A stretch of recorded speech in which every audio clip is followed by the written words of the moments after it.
Hi guys, welcome back. Hey everybody, welcome back to our channel. It's been a minute since we made a video, at least updating on our process. So a little bit of a recap of where we've been and where we're going. If this is the first video you're seeing, we're actually documenting our journey going from, I guess, owning our home and working a traditional job to finding a way to house hack a investment property and use that to leverage our way out of the job and create some independence that way.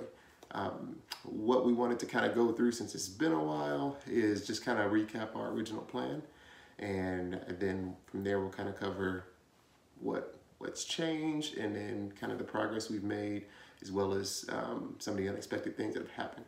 So first, here a quick look at what we originally came up when we started to make these moves.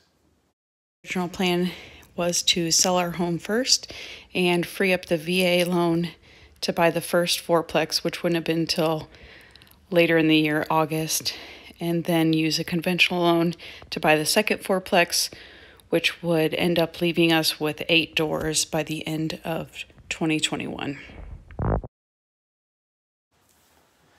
All right, so that was my wife's quick recap of the original plan that we laid out before we actually put those steps, or started to put steps in motion. Once we did that and we started actually reaching out to people that could help us complete this plan and got in contact with a realtor that we liked, he actually presented us a plan that would achieve with similar results essentially, but a little faster timeline. So this is a look at the adjustments that we've made to the plan since meeting this realtor and the dates or the timelines that have changed with this new plan that we're looking at. Okay, so what the realtor actually suggested was instead of just waiting until summer so we can sell our home, then in the meantime we use the FHA loan to pick up a fourplex. Then we can still move our home or roll that into a fourplex over the summer. And then we still have the VA on the back end, which we could actually use for an even nicer fourplex at that point, and end up with 12 doors in less than or about 16 months. Okay guys, so that was the adjusted plan that we got from our realtor, and it wasn't that different, just some timeline differences along with switching up the loans using the FHA first, and then we will use the VA last. And the only difference is maybe we will probably not go through with the last fourplex, with it being a brand new fourplex, very expensive, because we're hoping to get him out of his job. So you have to have major income to qualify for those loans. But we're also looking at finding probably a single family home so we don't have to keep living in duplexes or fourplexes, because we do have 2 children that are 3 and 1, and we just want to be able to have the backyard, our own space, and them not screaming and bothering our neighbors anymore.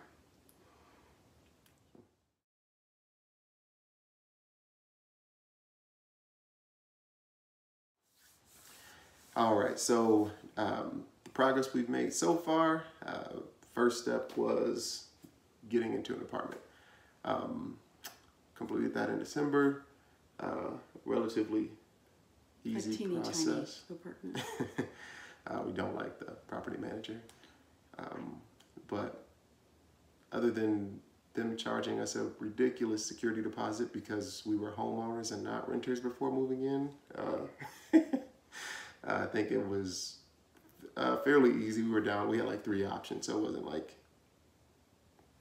it wasn't really down to the bone as much as we thought, but it wasn't bad. So we got that completed. Second thing completed was getting a renter in. Again, we kind of rushed out of our place thinking they would be coming behind us like a day or 2 later. Yeah. It ended up being like a week later. I'm not sure that they knew what they were doing or had everything.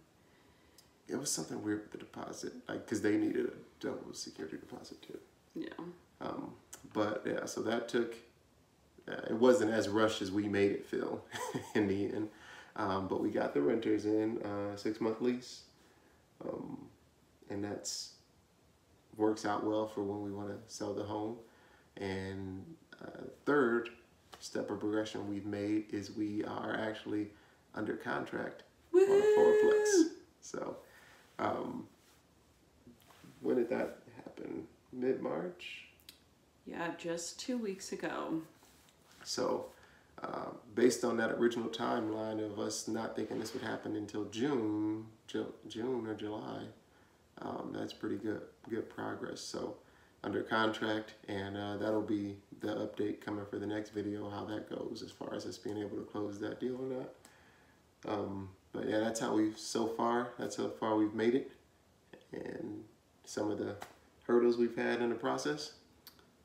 Some of the hurdles have been, the first thing was having loan discrepancy for us, moving from a 4,100 square foot house into this 850 square foot apartment, and then we're trying to buy a fourplex. So we lucked out with this. Apparently we were told that if we were trying to do this without having actually moved into a 2-bed, 1-bath unit, which is very similar to what our fourplex is going to have for us, that the loan would have been scrutinized and may have not gone through.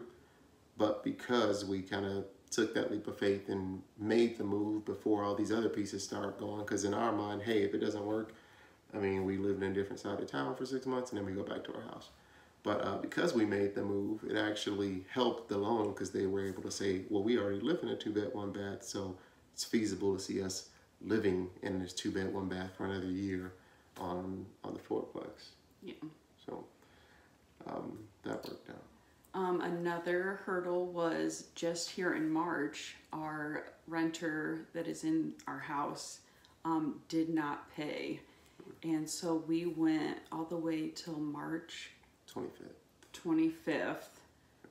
And then they finally paid, and that was the day that we were filing for eviction for them. So thank goodness we have a property manager that takes care of all that. So honestly, we didn't really do anything except we were just waiting for the money. Except blow the property manager. Yeah.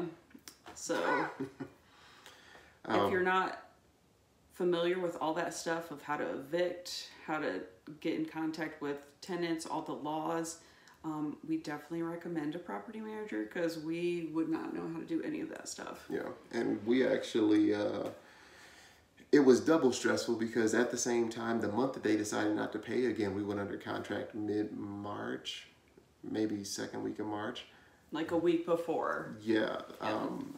The underwriter is also now asking us for documents showing rent being paid from our renter, and there was nothing on there for March, so we're kind of stalling, and eventually it came in. But so it was doubly stressful. Now financially, we were prepared for it.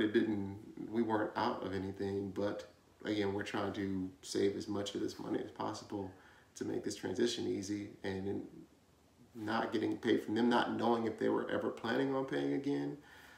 And then not knowing how this was going to affect our loan was definitely a little bit of a stress point, but yeah, worked out in the end. Which brings us to our third hurdle, which was marital stress. Yeah. Which honestly, it has been very stressful, but I think that both of us have the same goal in mind, so it's just how we get to that goal, which is obviously him not having a job and us raising our kids as a free family. Right. So it's just the little things of, don't spend money on this, let's do this. Oh, are we gonna get new appliances in the fourplex? Like all those little things, but they add up to a lot. And just knowing that, hey, we also still have bills to pay outside of that, and we're still raising 2 little kids. So right, we actually it's stressful because we're trying to make the most of this time frame. From the last video, you were able to tell that while we're in this little 6-month window, and we haven't really spent any money on anything, we're actually putting away a good chunk of money. yeah, But that means us staying on top of the job, staying on top of these 2 other side businesses that we have, and again, managing our money correctly.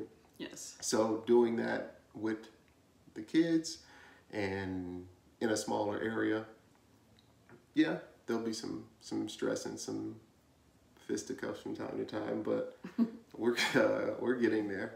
Halfway through. We've been here January, February, almost through March. Right. So halfway through this stint, and hopefully within the next few months we'll be on to the next 2-bed, 1-bath unit, but we'll own that one. So yes, so hopefully it'll be much better. Less stress and hopefully better finances and closer to the end of the JOB. So yeah. Plus we'll get to do things, because if you can't tell behind us, we have no anything. Nothing on the walls. On the wall, except our 2 dinosaurs. Yeah, our kids' dinosaurs, but yeah.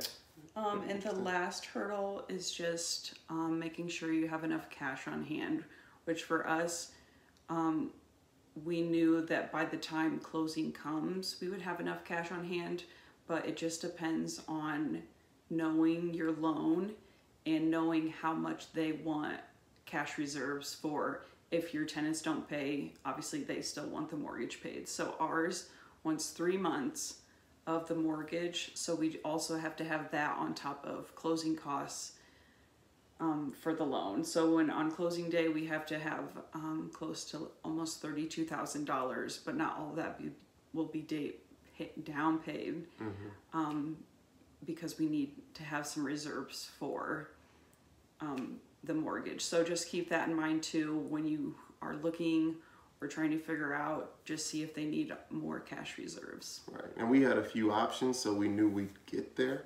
But yeah, like she mentioned, they want you to have, if you're carrying 2 mortgages, they want you to be able to carry those 2 mortgages, or have enough resources to carry those 2 mortgages for so many months if you're not getting any rents. Which at this time in the world with COVID is very good if you have extra on hand. Yeah. So for us, just to share a little insight on our situation, we knew we had one of 3 ways of hitting this number that we need for cash on hand at closing. It was putting in enough, a little bit of extra effort in our side businesses would get us there all on its own. Also, if stimulus money were to come in, that would take care of it, or we haven't got our tax return yet. If that had come in, that would have taken care of it. So any of those 3, we were obviously actively working on one just in case the other 2 didn't happen in time.